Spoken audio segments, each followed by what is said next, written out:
आप देख रहे हैं कि एस्टेट के दिसंबर के बीच आपका एग्जाम होना है और एस्टेट के मामले में क्लियर कर दिया है वालों के लिए कि एवरिंग करके इन लोगों को अलाउ कर दिया जाएगा। लेकिन एक चीज और उसमें लिखा हुआ है कि 27,910 वैकेंसी की बात है। इसको कोई भी क्लियर नहीं अभी कर रहा है, खाली लिखा हुआ है उस लेटर में, लेकिन कर रहा है।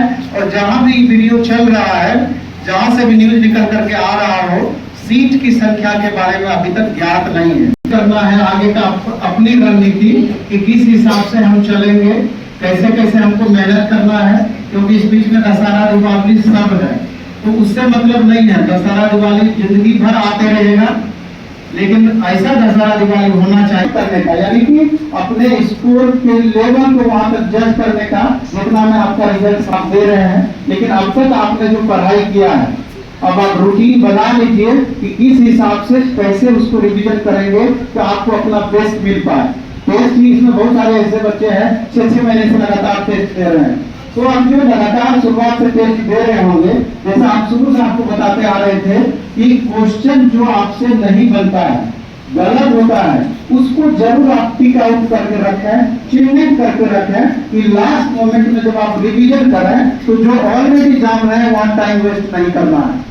अब वो समय आपका आ गया है कि चिन्हित किए हुए क्वेश्चन का बार बार रिवीजन करने का। अभी भी जहां भी आपको प्रॉब्लम रह जा रहा है उस पर खासा फोकस करने का, और 12-14 घंटे का रूटीन आपको ओवरऑल मेंटेन करने का। जो भी क्लासेस में पढ़ाई हुई है उसका नोट्स होगा, मटेरियल होगा, जो भी आपने बना रखा है, और लाइन बाय लाइन आप रिवीजन करें। लेकिन 2 से 3 घंटा आप अपना फिक्स कर दें एनसीईआरटी पर भी कंप्लीट। एनसीईआरटी बेस्ड हमको क्लास 6 to 10, 11, 12 का पीजीटी है, पूरा का पूरा रिवीजन उस ढंग से हम लगातार कर पाए, है ना।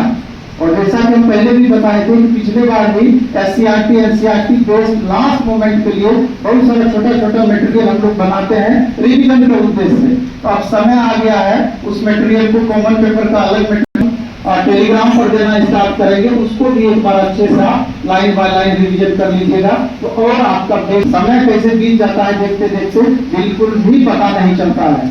आप देखिए अब सितंबर आ गया, अक्टूबर, नवंबर और दिसंबर में एग्जाम होना है। 3 महीना का समय वैसे भी कम नहीं है रिवीजन के उद्देश्य से अगर देखा जाए तो अपना एक चार्ट बनाइए कि अभी भी आपका वीक सेक्शन कौन सा रह जा रहा है, कहां पर आप कमजोर पड़ रहे हैं, और चिन्हित करके एक स्पेशल टाइम उसके लिए भी निकालिए कि अपने वीक सेक्शन को हम इंप्रूव लगातार कैसे करते चले जाएंगे। तो चलिए हम और भी बातचीत करेंगे आपसे आगे चल करके, लेकिन हम चाहते हैं कि सुरेंद्र सर है थोड़ा सा आपने एक बार लास्ट में जोश दे।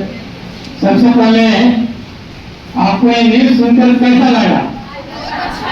और इसमें जोश नहीं है, आवाज नहीं है।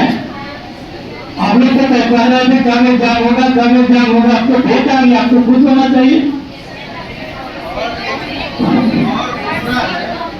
इसमें एस्टेट वाले की है नेवी की तैयारी 1, 2, 3 भी बहुत दिए होंगे। 2 नंबर छूटा, 1 नंबर छूटा, 4 नंबर छूटा, 6 नंबर छूटा, बहुत कम कैंडिडेट होंगे, यानी कोर के बीच में अच्छा खासा गैप रहा है। तो कंपटीशन लेवल अभी भी आपका एस्टेट वाले बच्चे आए हैं तब भी एक तरीके से सीमित है, लेकिन खाली बस वही है कि वैकेंसी कितनी। सबसे बड़ी बात यह है कि अगर 27,190 वैकेंसी ही है तो बड़ा खतरनाक स्थिति है, बहुत अधिक मेहनत करने की जरूरत है। लेकिन अगर ये फेक है इससे बड़ी खुशी की बात नहीं हो सकती है, और अब देखना ये होगा कि वैकेंसी कितनी आती है। सर बात है, और आपने एक साल से पढ़ा नहीं, तो इसको एग्जीक्यूट करने का ये सही समय है, और 3 महीना कम वक्त नहीं लग जाइए। जितनी भी चीजें आपको कमजोरी के रूप में दिखी पिछले 1 साल से तैयारी आप कर रहे हैं, उसको आप चिन्हित कर ही लीजिए और उस पर समय ज्यादा दीजिए।